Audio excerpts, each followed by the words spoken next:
movie fans, and welcome to the inaugural episode, show, issue, whatever you want to call this, of the Uncharted Media Podcast. I am your host, Nate, and my co-host today, Josh. How are you doing? I'm doing pretty good today, man. You excited to talk about some movies? Always. This is what brings us together, so you know me. It really is. I'm really excited to do this. We've been planning this for at least a little bit of time. I've been binging podcasts for the past few months, and I'm just like, you know what? I want to throw my hat in the ring. Let's see what we got when it comes to this. Absolutely. This could absolutely fail. I don't care, but we're gonna have fun with this. So, what is each episode of the Uncharted Media Podcast gonna look like? Each episode will see myself and Josh or a co-host, as I have a couple different co-hosts in mind, but Josh will maybe the most routine one. We'll see how this works. We'll more or less spend some time breaking down the latest movie news from the past week, and then we will go into a specific topic. So, case in point, this week's topic is more or less on the issue? I don't even know if we can call it an issue on video game movies. One of us thinks they can work. One of us strongly thinks not. I'm very much looking forward to that conversation. But before we get to that, we have quite a few pieces of movie information that came out within the past week, within the past few days, that I'm really looking forward to talking about. So first up, yesterday, Entertainment Weekly released the first official image of Brie Larson as Captain Marvel. And I thought it was to be as expected. It looked just like some of the fan art we've seen. It looked pretty solid. Josh, what did you think about that first image of Brie Larson? I am really not probably as familiar with Captain Marvel as I probably should be. Same. But I mean, I was impressed. I mean, because the only images comic book wise I've seen are of the Civil War stuff. So it's, with the weird Mohawk thing that she's got going on, and I was a little nervous they were doing that, but I mean, I'm digging. Mohawk finds its way in eventually. Yeah, I wouldn't either. It just to have something unique, but a little Ronda Rousey-ness in that. Ooh, go for that. I see it every single time. But I'm kind of looking around. Did you happen to see the green costume? Yes, it's the same. It's the same armor. It's just green. It looks really cool. What I mean by it looks better is there was that leaked set photo from months back of her in that, and everyone got in a furor of why is she wearing a green and blue suit? I'm like, okay, first of all, that's probably a test suit, and it did look bad. Whereas was clearly this is what we were meant to see, not some leaked photo. I do like the red and blue better, but I don't hate the green and blue, and I think it's just part of the story. Like you said, I'm not super familiar with Captain Marvel, but I'm looking forward to this more or less just kind of as a prequel to Avengers 4. Yeah. Well, and from what I read, it sounds like it's not. They're not doing an origin story. Which is good. It's exactly, because that's what we need in our Avengers in the middle of Infinity War. Here, have an origin story so we can show you what our character is about to do. Yeah, but I'm down. She looks cool. I actually just recently rewatched Kong, and I was like, man, this chick's awesome, man. She could be somebody really, really cool. She's got some good charisma behind her. And then I realized when you and I started talking about this that she was going to be Captain Marvel. So I was like, all right, cool. I'm behind this. This is a good decision. Which, on the topic of Kong, that more or less is an MCU movie. You got Samuel L. Jackson, Tom Hiddleston, Brie Larson, John C. Reilly, all these Marvel people just all in one movie, and I kind of really enjoy that. What I found most interesting with these pictures is nothing to do with Captain Marvel, but everything, all the other pictures that came with it. We have a two-eyed, young Nick Fury with Samuel L. Jackson coming back. He looks fantastic. I don't know what de-aging they did for him, because this movie takes place in the 90s, so it's much earlier in the Marvel timeline, but he looks fantastic. He looks so much younger. We saw our first look at the Skrulls, which I'm not super on board with, but they could look a lot worse. So, I mean, I am pretty down with them.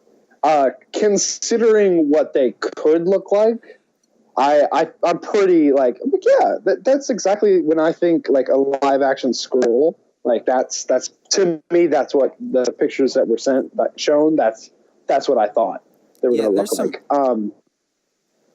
There's some then like the two-eyed Nick Fury is a little weird. I don't know.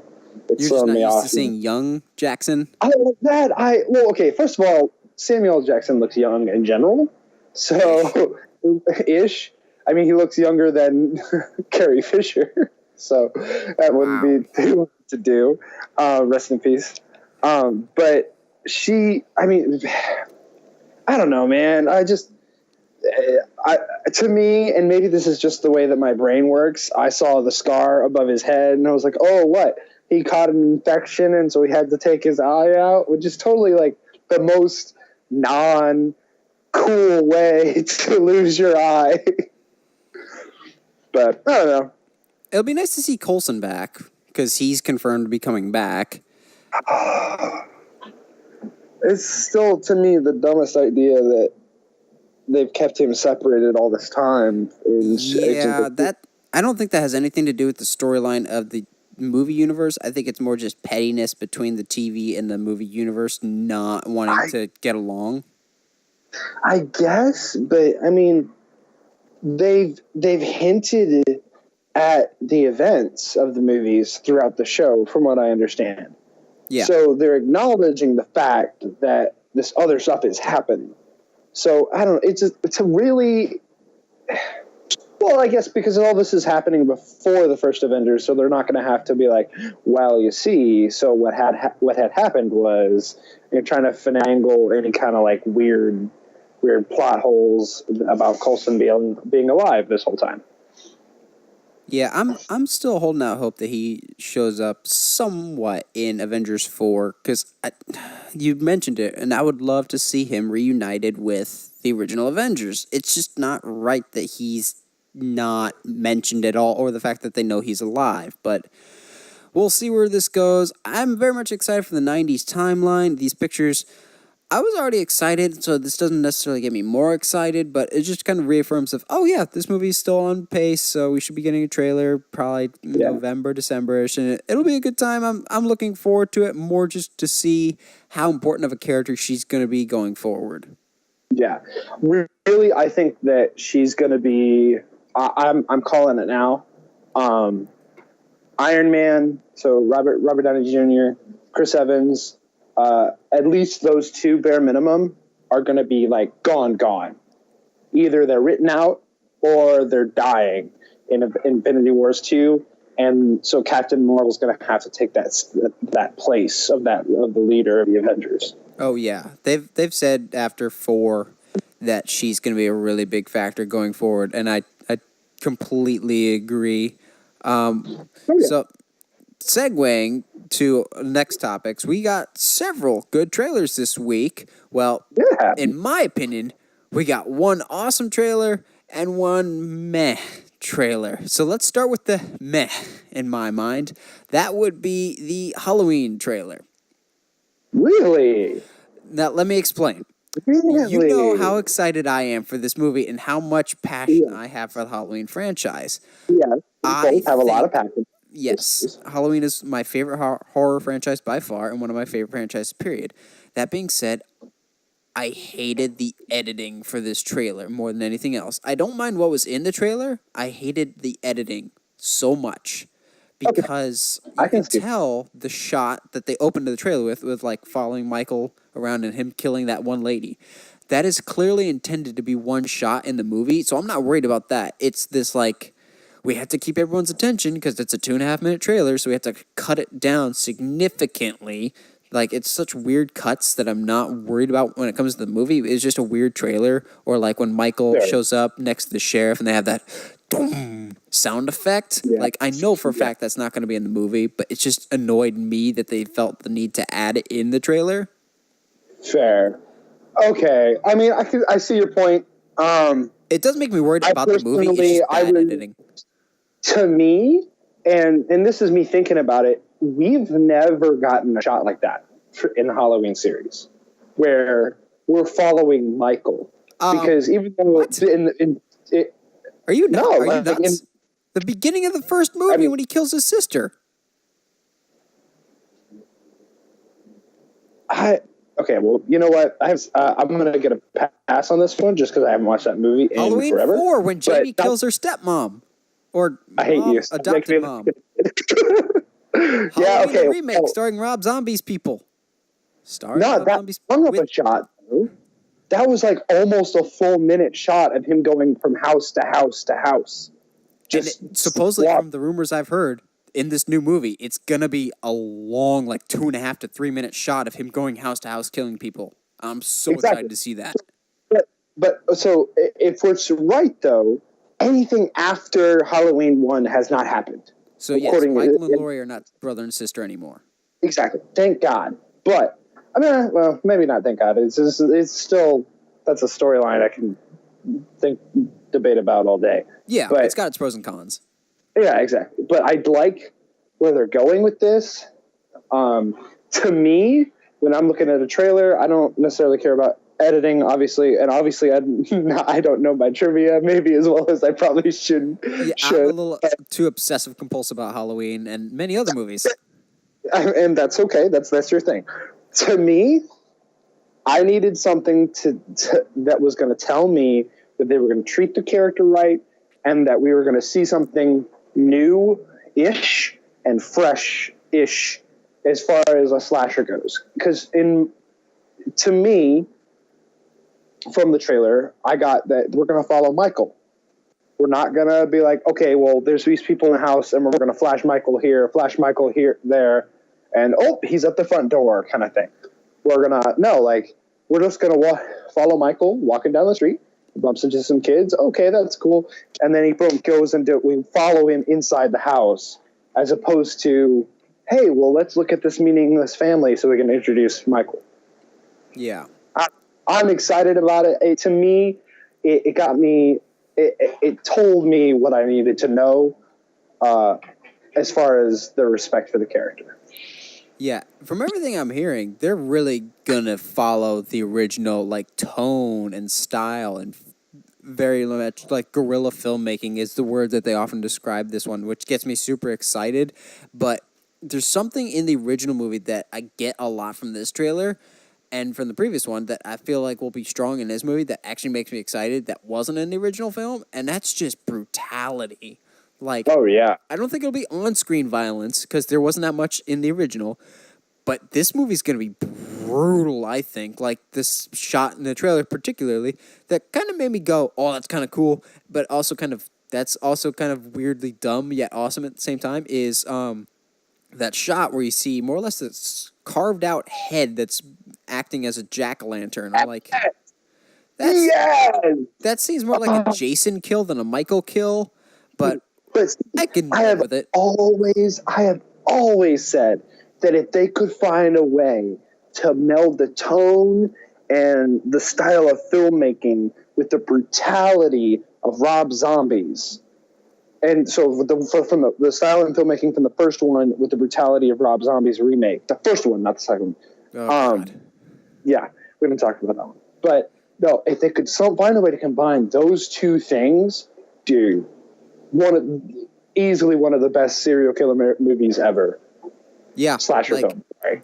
Have good characters like from the original. Just make them as brutal as the original, as the Rob Zombie ones. Which this seems to be a perfect blending of Rob Zombie's first Halloween, H2O with Laurie going on the offensive, and the original. Which, okay, I could definitely work with that. Some people are complaining that this feels too much like the original, or more or less is just a remake of H2O, which I'm like, if that's your problem, fine, but I love both of those Halloween movies. Those are both two of the best ones in the franchise, and putting that in a modern context sounds amazing. Laurie just seems like she is the new Loomis, and I am so on board with that. Oh, same. Well, and I can understand those complaints, but I'm tired of hearing them because we hear them literally anytime anybody wants to talk about Star Wars. So I don't care. No, it's too much like the original. Well, sorry, if this is a series, we've got to call back to all of this content somehow, and we can't do that without bringing up the stuff from the first one. Exactly. So, wow, there! I just found a pet peeve of mine. There it is. Cool. Yep. Before we go on angry rant for another day. Let's transition from a trailer for a movie that this Halloween trailer we were already excited for, gets us more excited, to a trailer for a movie that I was not excited for, but now I'm very much excited for after watching the trailer, and that is the final trailer for Predator before it comes out next week. I loved this trailer so much. It's so good. It was, oh my goodness. What are your thoughts before I, go off on a tangent? I was hooked within the first 3 to 5 seconds because, and this almost never happens to me with trailers, the song that they use in the background hooked me so quick and fit so well with the trailer that when I first saw the trailer, I thought the beat in the background was the sound of his handcuffs rattling on the ground, and it just seemed to time perfectly. But then I was like, oh, he's not actually touching anything, but it just fit well and fit the tone of the trailer. This just seems like in-your-face, fun, violent action, like classic Predator mixed with Adrian Brody's Predators, and I'm way okay with that. I got a little bit of Alien.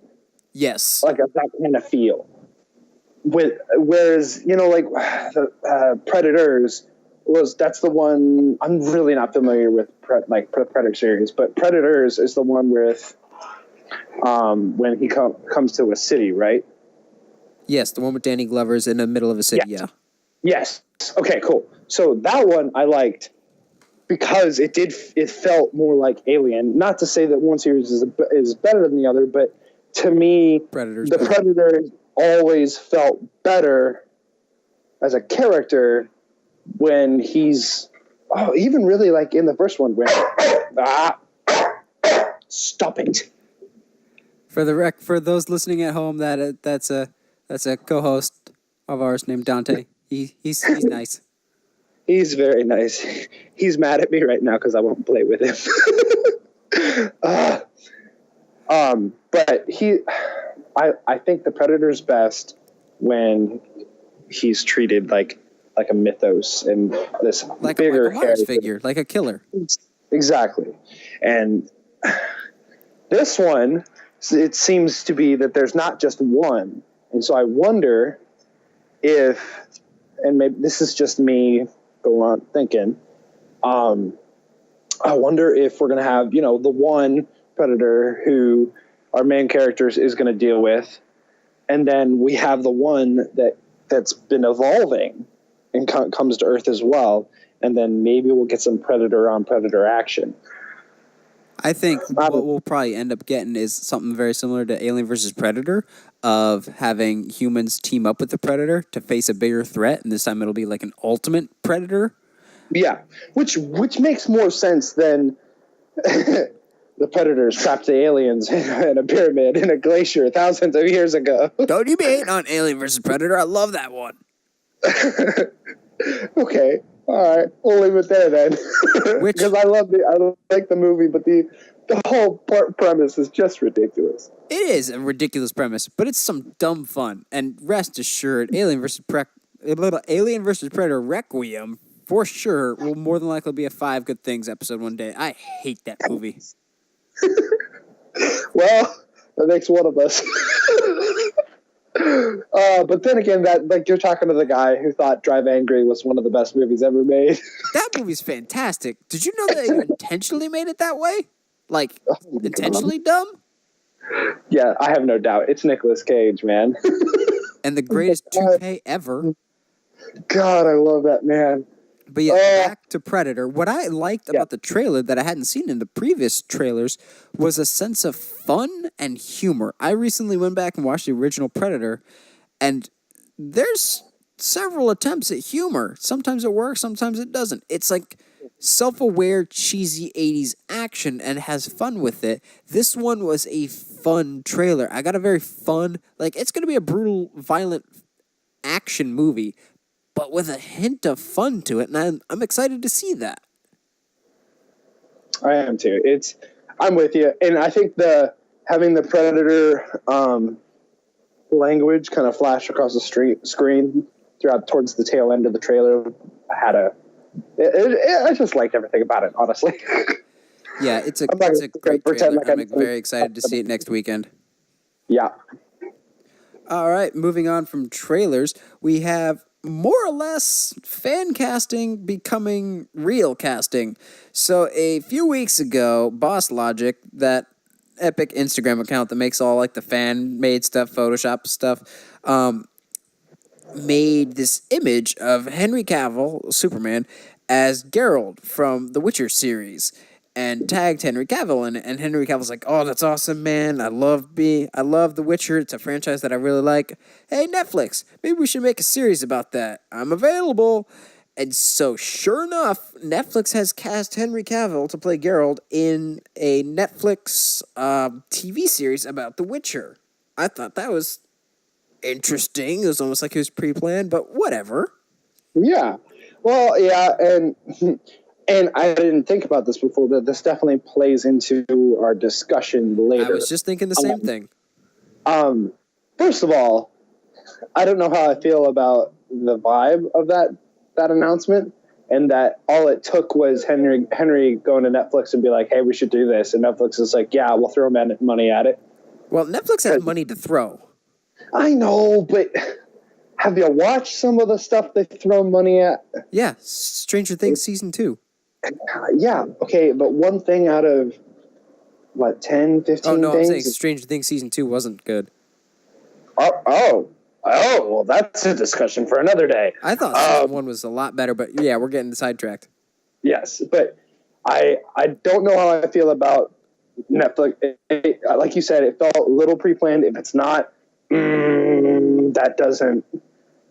I don't know how I feel about that, because that doesn't feel like that's, hey, this Netflix guy is like really passionate about The Witcher. We should make a movie about it. I actually believe he's genuine in that, because Henry Cavill is actually a huge gamer. There's that whole story that he tells when Zack Snyder cast him as Superman. He didn't pick up the phone because he was in the middle of a game of World of Warcraft, and he didn't actually believe that it was Zack Snyder calling him. Fair. And I'm not questioning Henry Cavill. Okay, you're questioning Netflix? Yes. Because okay, that's fair. I'm not really familiar personally with Witcher, but I have never seen anything come from it that is not like really cool or like, yeah, like that would make a good movie. Like it does. Like that's like a child's playground right there. As far as movie making, and they're making a TV show, right? Not a movie. Correct, TV show, which I think is a better fit. Yeah, I feel more comfortable about that. Again, that will play into discussion later on. But if you're gonna do a game, do a show or use content from a game, I think it's better suited, and for especially content like The Witcher as a TV show. So, maybe it'll go well. We'll see. Yeah, I'm not emotionally attached to The Witcher, so I'm more watching out of curiosity and just more or less not loyalty, but just like admiration for Henry Cavill. I really like the work he's done as Superman. I just like him as a person. He comes across as very genuine and just a really cool, down-to-earth guy in all the interviews I see him in. He seems really cool, so I always just kind of want him to succeed and do well. So I'm hoping this does well, both for the video game world and just for Henry Cavill personally. Yeah, no, I'm with you.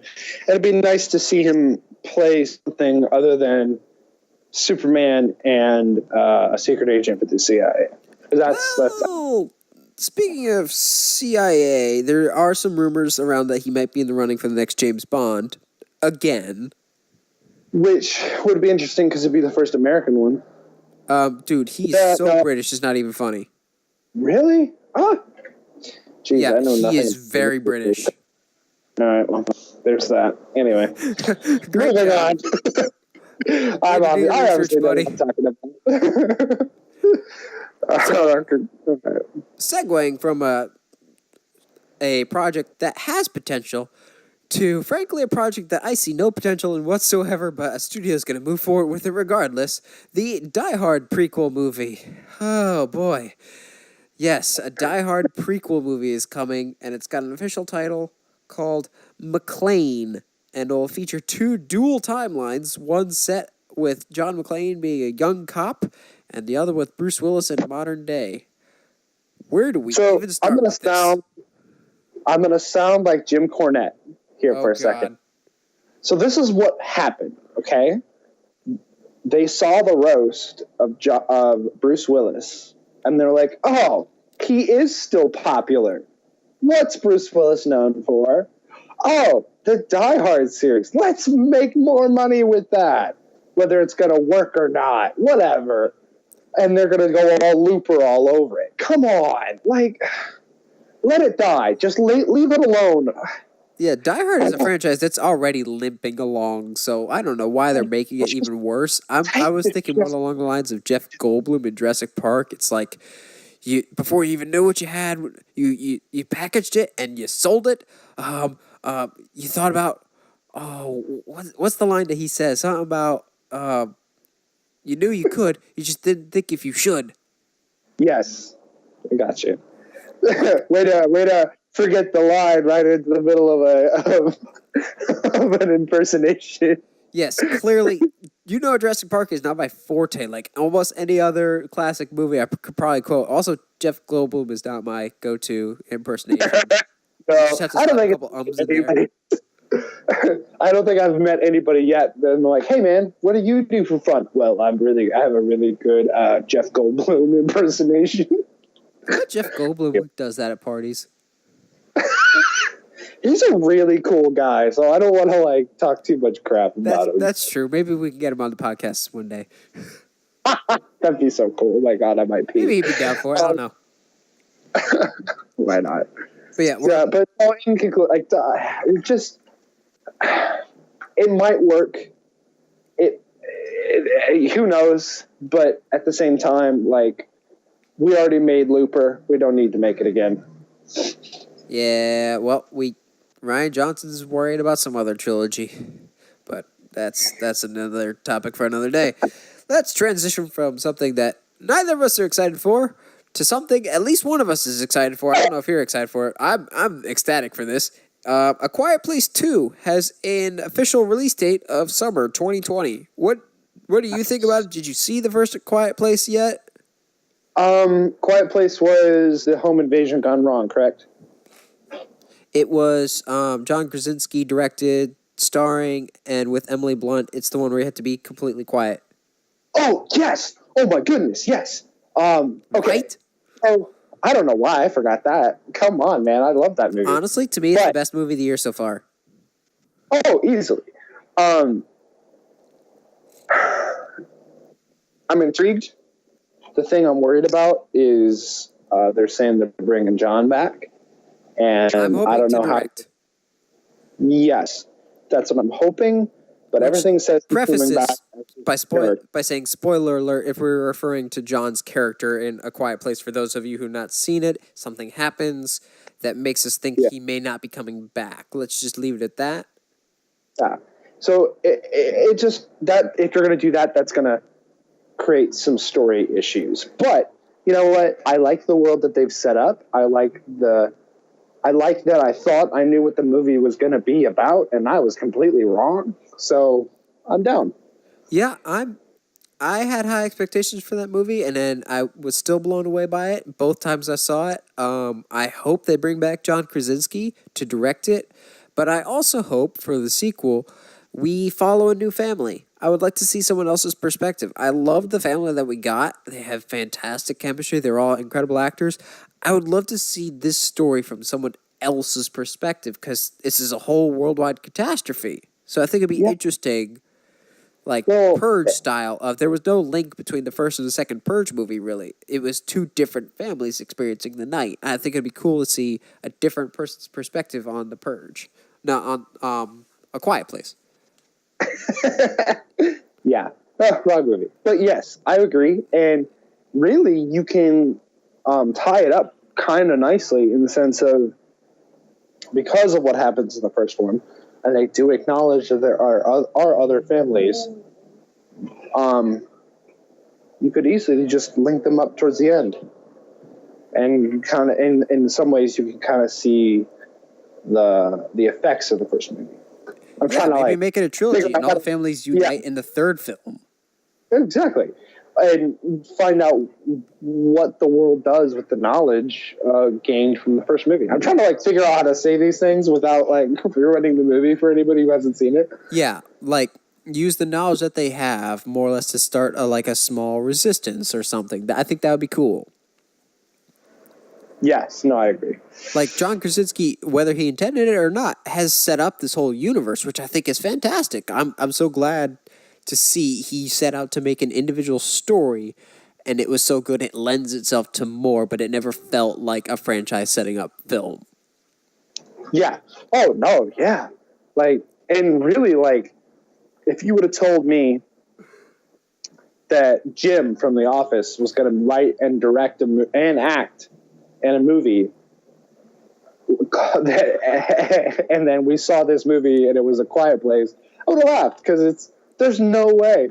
It's Jim from The Office, you know? Like, no. Not only that, but one of the best films of the year, honestly. Yeah. So good. And then just the integration of sign language and silence and it's just so well done, being a metaphor for the lack of communication within the family itself over previous events, the lack of just openness. It's just a fantastic movie, and I'll love it so much. I agree. Sorry, my dog is trying to steal pizza off of the counter. No worries there. Which reminds me, before we get into our main topic for this week, this podcast is sponsored by absolutely no one. But we're a podcast, so we have to say the word sponsored at least several times in each episode. So, yeah, if you know anybody that wants to be sponsored. Hey, well, you know, let's do this then, because I'm probably always going to be eating food. So then just every episode, let's just be like, hey, this episode is sponsored to you by Brooklyn Pizza in Humble. Yes, now give us pizza. This episode is sponsored by that weird feeling of falling when you're sleeping that wakes you up. Oh, man.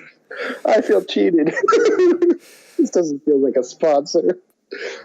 Well, I think we've said sponsor enough to meet the quota for the sponsored this week. So let us get into the main topic of discussion this week, video game movies. Now, a little backstory. So this is more or less an offshoot passion project that's developed recently, kind of off the Uncharted Media YouTube channel that I run, which when that first started, that was Movie Guy 17, which was a username that I had for something. I switched it to 17 Movie Reviews because that sounded a little better and less of an online screen name. And then I changed it again because 17 Movie Reviews, that didn't sound too catchy. Plus, I wasn't doing that many actual movie reviews, just movie-related videos. And so I was thinking about stuff that I liked, and I was binging the Uncharted games at the time. I was like, Uncharted something. And I went with media because we cover stuff besides movies occasionally. And so I have very much of a passion for Uncharted. I think they're some of my favorite games that I've ever played. So I am very much of the stance, not just with Uncharted, but with a lot of other video games, that I very much believe that a good video game movie can exist, but it just requires effort. Whereas, Josh, I know you disagree. So I'm very curious to hear your full thoughts on this. You've held off telling me so far, but unload that dump truck, bro. Yeah, I'll just back that up. And this just comes from my belief in that storytelling comes from the content in which you're bringing it from. So let's use an example, right? Okay, so let's talk about Warcraft. Oh, sweet Jesus, no. Okay, but let's talk about Warcraft. Okay, so the content, it's based on a video game, obviously, right? First of all, mistake, they chose an MMO, and there's a lot of story and a lot of stuff to cover. But there's no way for you to project the emotional attachment that you get in a game following that character or your character that you make or what have you through that journey and get the same emotional connection in a movie. Because, and I'm going to say this and I'm going to hate myself, but I hope they never make a God of War movie. Because Jason Momoa? Not even if it's Jason Momoa. Because the emotion and the attachment to the story that I have can only, in my opinion, be told over that 20-hour period of sitting there, grinding, getting attached to the characters, seeing the story, feeling invested in every single achievement. Now, you can say, I guess, in your stance, that it has, there's a way to make it good. You just have to put in some effort. But to me, in order to do that, you're going to have to do like a Lord of the Rings style 3-hour movie, and very rarely people are going to go see that. And very rarely are people going to walk away with no nitpicks of like, oh man, I really wish they would have included this. Why did they change that? That's not what was in the game, blah, blah, blah. Like, especially dealing with games of multiple installments, where do you start? So like with Uncharted, do you start at the beginning? Do you start halfway through? You know what I mean? Because if you start halfway through, your audience is going to have all the attachments from the first two games, but it's going to be really hard to communicate that in a movie, I guess, is what I'm saying. Actually, so I'm really glad you brought up Uncharted, because yes. Uncharted is one of those franchises that actually has a film, quote-unquote, in development. Yeah. So what we know about the Uncharted film so far is it's going to be starring Spider-Man's Tom Holland, and it's going to be written and directed by Sean Levy, who did Night at the Museum and did about half the episodes of Stranger Things. I'm actually very much okay with that, and here's why. They more or less have implied that this Uncharted movie, and hopefully movies if it does well, is like early 20s Nathan Drake. Why I'm okay with this, and actually I'm more okay with this than following the timeline from the original games, is you can still have the original stories untouched completely, but you still get the characters. Uncharted 3 taught us that Nate has met Sully when Nate was still young and still a child. The only character that you can say, well, we can't use this in a movie, is Elena, because we know the first time they meet is at the beginning of Uncharted 1. So you could still have all these adventures, just a young version of Nate. He still has the same chemistry with Sully. He still could know Chloe. He may have some interaction with Sam, depending on how much interaction they had between the beginning of 4 and the beginning of 1, which is weird to say, but if you've played the games, it makes sense. Yeah. I'm actually more okay with it being a prequel, and when they announced it was an origin for Nathan Drake, I thought it'd be cool if they do all these movies and then the final film ends with Nate picking up Elena to go on that hunt for Sir Francis Drake's coffin, and it more or less leads you right into the games. I think if you do it well, it's just another form of adaptation. Case in point, you brought up Lord of the Rings earlier, and I'm really glad that you did, because you said no one would want to film that. It'd be really expensive. No one would want to sit through that.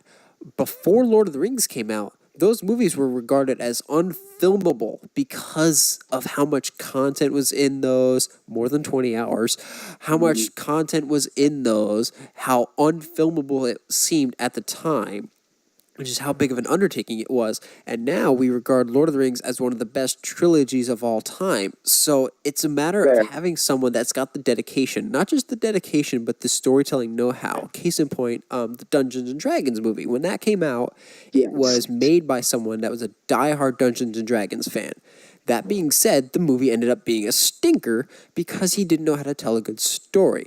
That's why I'm also excited for the Uncharted movie, because Sean Levy, I've seen his stuff. He knows how to make a fun, just lighthearted adventure story, which is essentially what Uncharted is. Just mix Sahara, just make it financially profitable, with a little bit of National Treasure and just a tad bit of the Librarian, and that's all you need. It's not a hard concept to just do a modern-day treasure hunter. But not just that, there's a lot of video game characters that adapting a video game to a film should be a lot like adapting a comic book or a comic book character to a movie. It's just figuring out what makes the franchise work and adapting it to a different medium. Yes.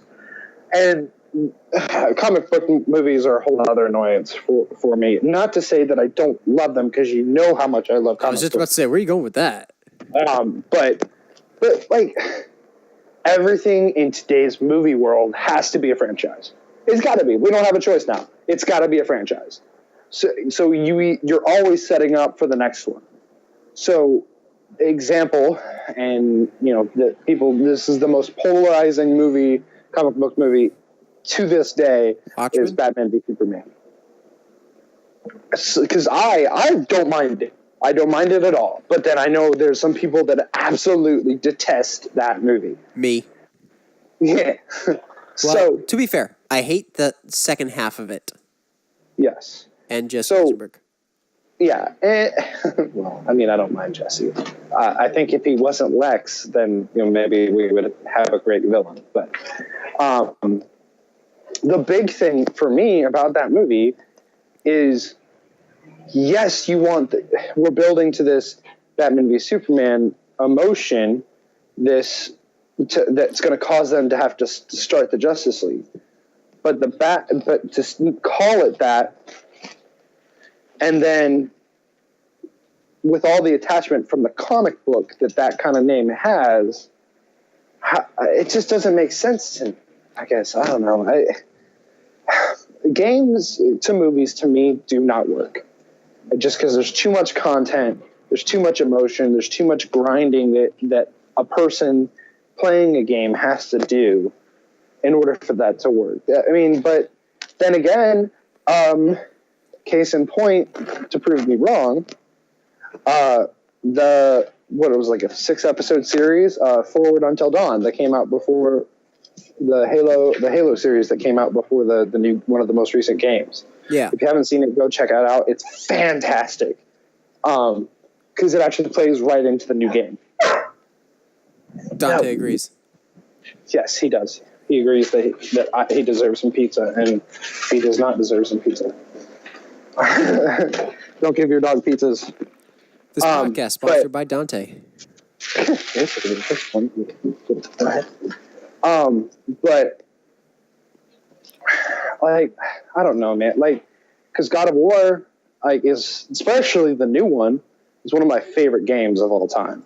Exactly. And so if they told me we're making a movie based on God of War, okay, well, I would prefer you pick a story and not just take this character out of the content and just do whatever you want with it.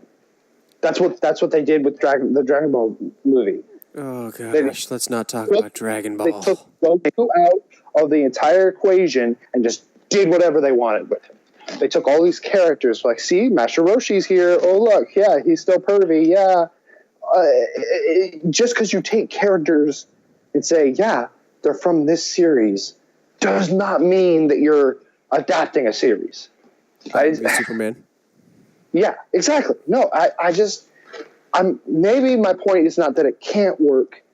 Maybe my point is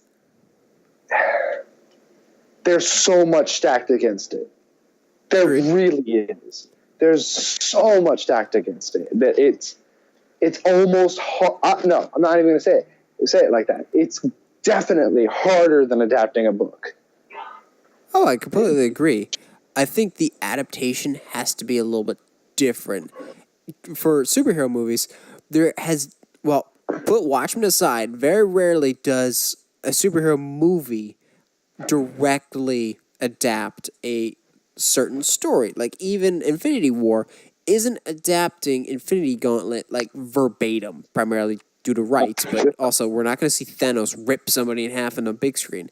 There are certain ways you have to tweak a story, or just kind of, it's like based on a true story type of, you're going to fudge some details. I think the case is also the same for video game movies of, say there is an Uncharted movie, which we know is coming, but it was set in the main timeline with more like early 30s Nathan Drake and everything else like the main games.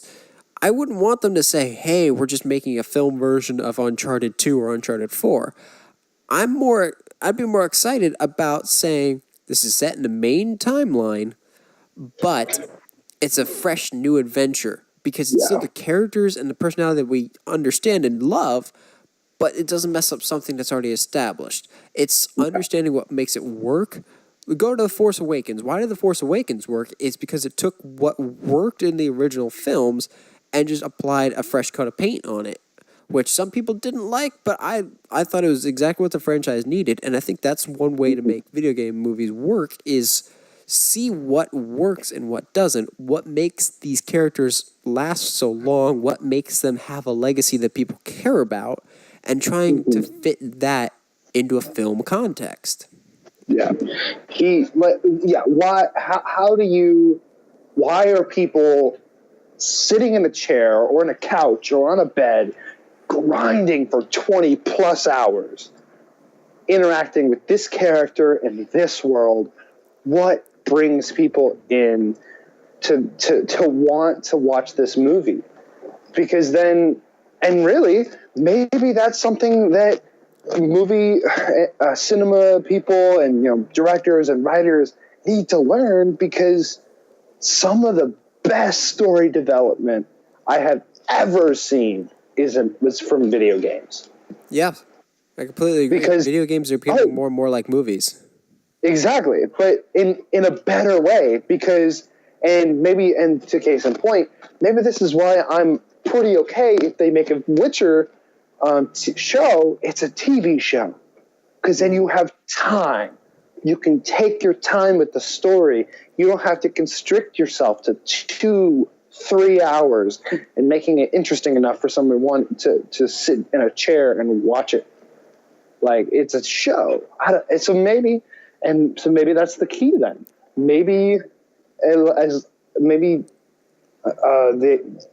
I don't know. I keep going back and forth because I know that I would love to see a God of War movie. But at the same time, I don't want to see a company completely take a big old dump on top of this thing that I love. If it was somebody, you would feel more comfortable if it was somebody that you knew could handle it well, that you felt you trusted it. Like we talked earlier about the Halloween trailer. If you told me that a new Halloween film was coming from Michael Bay, I would be very nervous because I don't think Michael Bay understands. When they said it was Blumhouse making this new Halloween, I was totally on board with it because I trust Blumhouse as a horror company and as a good studio that understands how to make good movies and how to make good horror. Yes, they've had some duds, but what studio hasn't? So I think it's more or less finding the perfect fit for somebody. That's why, like I said, Sean Levy, I'm excited to see what he brings to the table for Uncharted. I think he's a good fit for that. It's finding what works about the franchise and finding a good match for it. Like, I still, to this day, don't think Zack Snyder was a good fit for Superman because their styles didn't mesh. Everybody's got their specific style, and that's awesome. It's what makes them unique as storytellers and as directors. I just think sometimes certain styles don't work with certain characters or franchises, and I think you need to find a good combination of that. And that sometimes requires work. Something studios sometimes don't want. And at case in point, at least everything that we've gotten up to now from the MTV Teen Titans series. Huh? The Teen Titan, is it MTV that's making it, or the live action? The DC Titans? Streaming service is doing the new live action Titans. Okay. What company's putting? I thought it was MTV that was putting it on, or TNT or something like that. No, there was a TNT Titan show in development, but that got scrapped a while back, and then this is more or less the Titans that we're getting, except for Teen Titans Season 5, which more or less might be coming back to Cartoon Network, but that's a topic for another day. But yes, I can see where you're going with this, of that's missing the target. Yeah, because, I mean, did you see all of the principal photography and stuff that was done? Like, none of they've said those aren't the final designs, but I am worried. Everyone's worried about the Yeah. F Batman line. I actually don't have an issue with that because I can completely understand why he feels that way. But the brutality and the violence and almost murder from what it looks like, that is not Dick Grayson. That is not my Nightwing. No, exactly. And especially if you're going to do Nightwing, you've got to treat him with respect. I have no qualms with using a woman of color for Starfire. Exactly. But literally, I've seen cosplays that look better than that. Yes. It's not faithful at all. It's, hey, let's make this edgy and grungy. And it doesn't work for me. But honestly, if you want to see good Teen Titans, go see Teen Titans Go. I don't care how many of you I get angry responses from about that. Teen Titans Go is one of the funniest movies you will see all year. Come at me. I love that movie. Never watched the show, but that was a good version of the Teen Titans that made me laugh. Doesn't surpass the original Teen Titans, but I was blown away by Teen Titans Go. I'm happy I saw it. But yeah, that's closer to Teen Titans than this new Teen Titans. But yes, that all comes back to missing the mark. So bringing it back to video game movies, I completely understand that it needs to be things that fit. Yeah. And, if you're going to title the movie from a certain storyline, it's probably in your best interest to just tell that story. Otherwise, do something completely different. Yeah, like you could use characteristics of certain video game characters, but you don't necessarily have to make it them. Like you could have a character that's got the personality of Nathan Drake, but you don't have to make him Nathan Drake in your movie, if that makes any sense. Yeah. No, yeah. We could talk about this for a long time of just ways it could work. But at the end of the day, I don't trust Hollywood execs. I don't think they know what it's like to sit in a room for 20 hours and play a game and get attached to characters. So at the end of the day, I don't trust them to make a good really comic book movie, a good video game movie. Because, you can sit and talk to me how not impressed with Marvel movies I am. And, I'm not saying DC is better. That's not at all what I'm saying. They have so many flaws. But I think it's worse to parade your story as fantastic, but then not take chances with your story.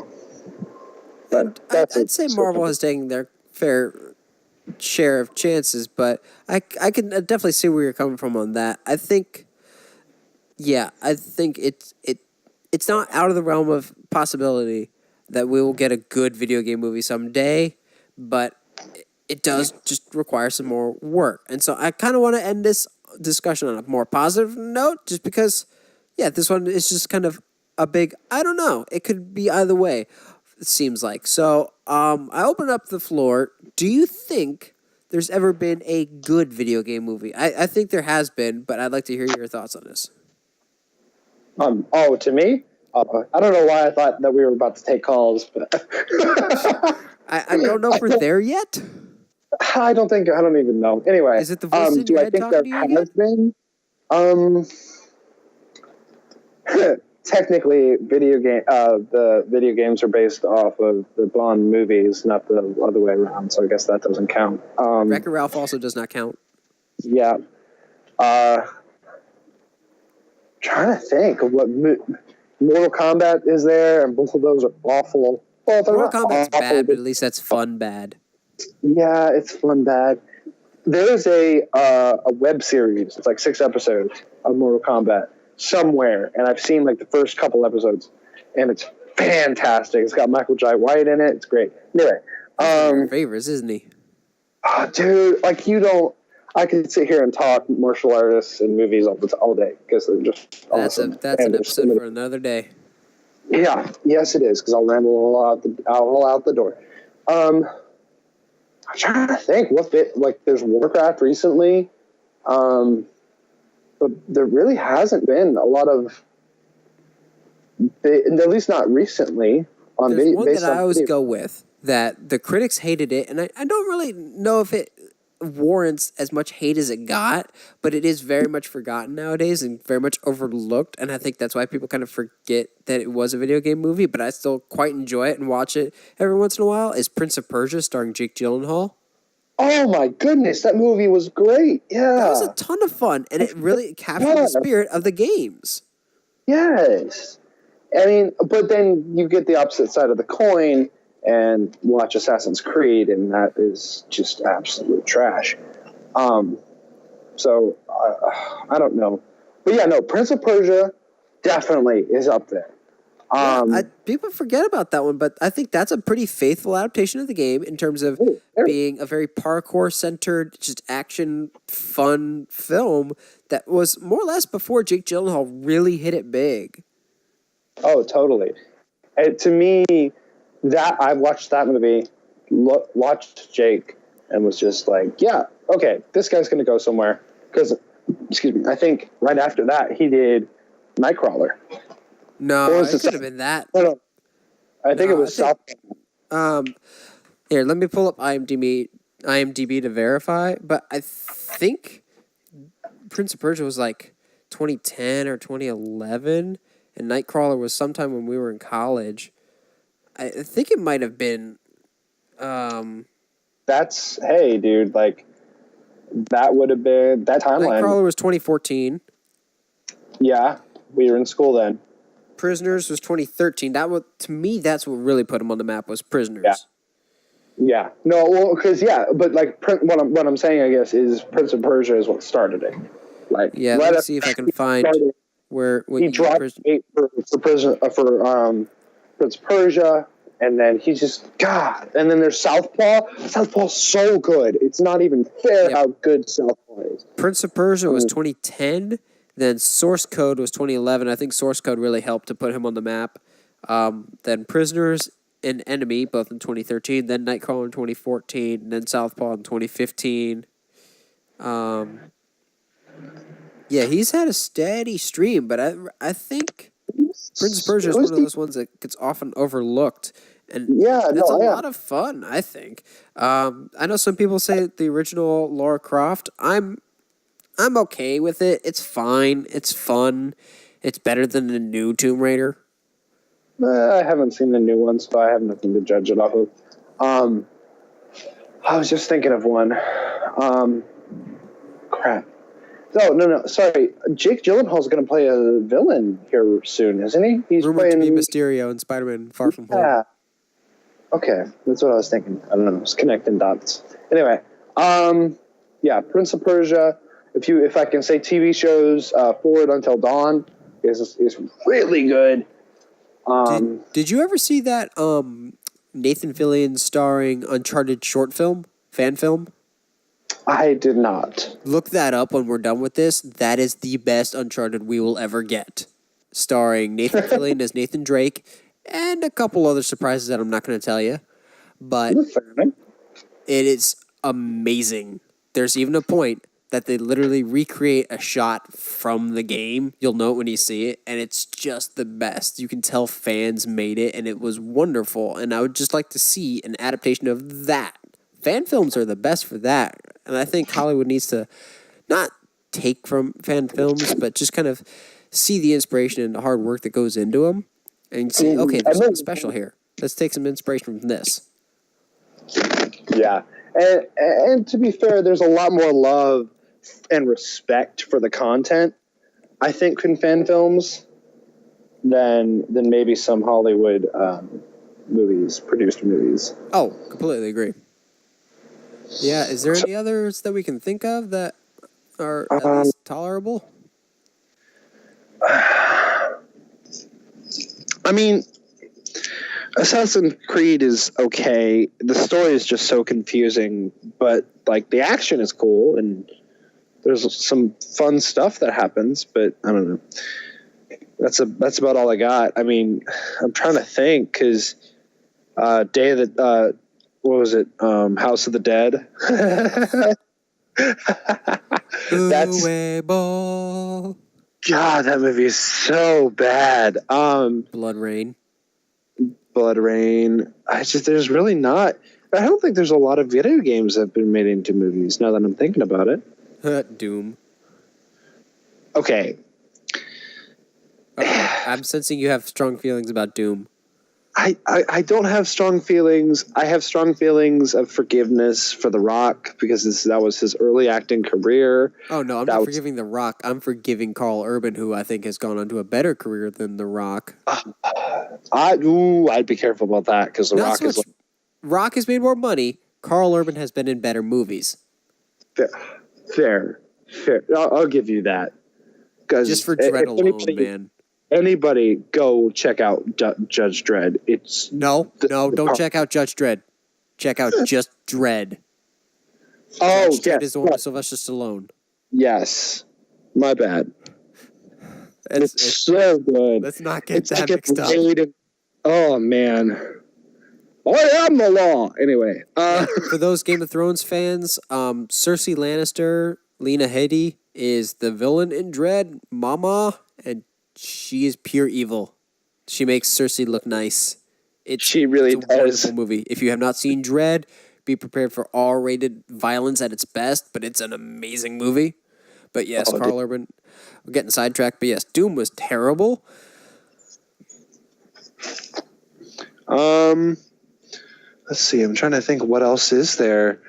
Really, if they made a Doom movie based off of the most recent game, I think easy money. Oh.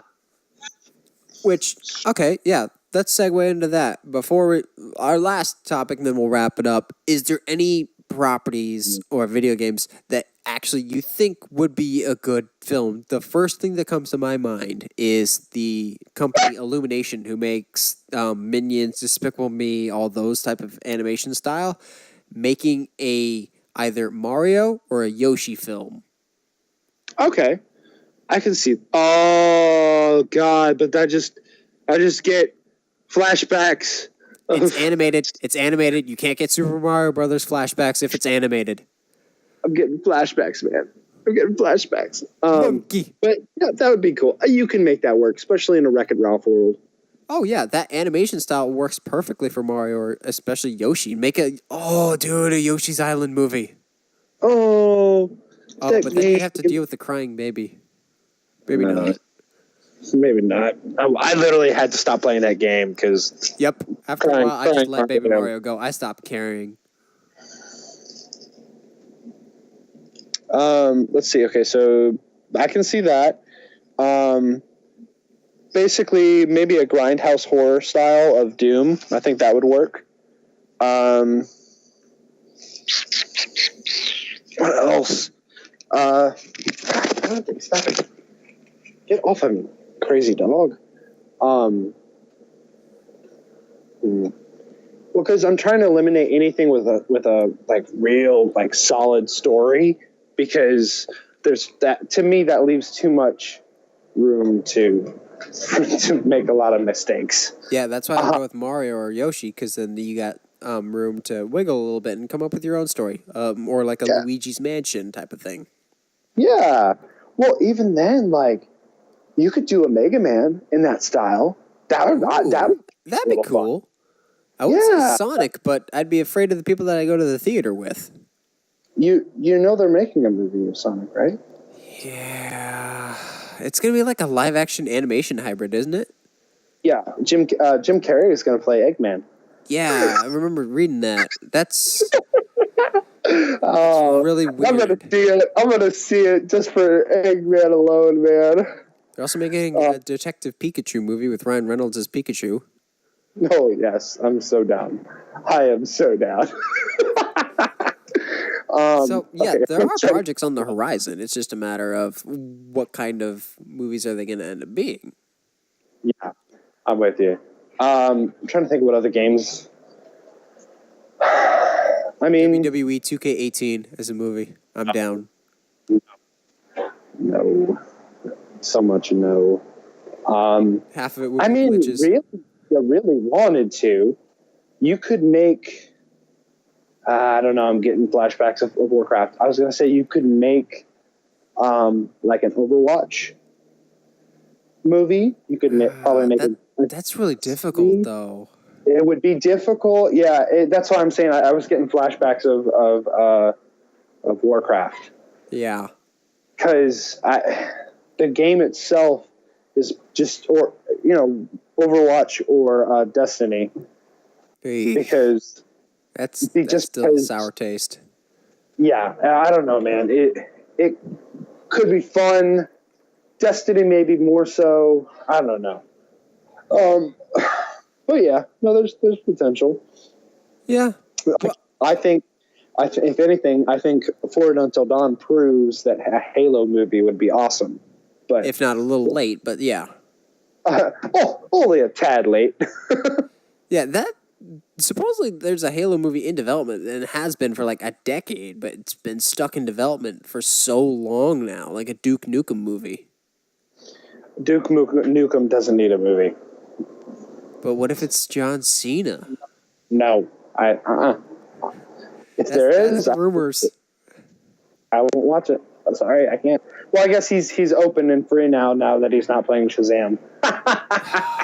I'm still not over that. That being said, Zachary Levi does look great, but come on, man. Let's do it one more time. Cena's already more or less just a grown-up kid anyway, so I still think he would have been a good fit. But following his Instagram is a weird experience. Let me tell you. Yeah, it's just bizarre. But yeah, I can't think of any other video games currently. I think we're in a better situation now than when way back with Super Mario Brothers in terms of. I think there's potential someday to get a good video game movie. I'll say within the next 5 to 10 years. I think it will eventually happen. And maybe, who knows, maybe we'll have a video game movie surge like we do with comic books. We can never tell for sure. But, yeah, it's hard to get worse than where we've been in the past. Even if it's a slow climb to a good movie, I think eventually we'll get there. Yeah. I mean, right now I think comic books are dying off a little bit, and anime movies are coming in. Because, I mean, I know it wasn't great. It wasn't really good either, but Ghost in the Shell was a thing that happened. But, I mean, and Akira is Akira or Akira. Alita Battle Angel, too. Yeah. So, I mean, I think anime is starting to get tapped into a little bit here. So, I mean, I think that'll be the next big thing. And then maybe, who knows, maybe they'll start doing video game movies. I don't know. Yeah, we'll have to see. Well, I don't personally have anything else to add to this topic. Josh, do you got anything else? Yeah, I'm good. I mean, I think we understand where we are on opposite sides of the fence. And in all actuality, not as far on other sides as I think we initially thought. I think there's that little ground that we're just like, it could work. It's hard, but it could. I think I'm just the grumpy old man in the corner that hates young people. So Clint Eastwood and Gran Torino. Literally, I think anytime anybody calls me an old man, that's what I think of. Like, get off my lawn, you Asians. Wow. Oh man, that movie. I think if we don't have anything else, I think that'll wrap up the very first ever Uncharted Media Podcasts. So I'm so glad you guys tuned in. I hope you liked it. We'll be back eventually with another episode, with another topic, more movie news. But yeah, if you'd like more movie-related content, you can always find me at the Uncharted Media YouTube channel over at youtube.com/unchartedmedia. And yeah. See you later, movie friends. We'll check you at some point. We'll get back to you.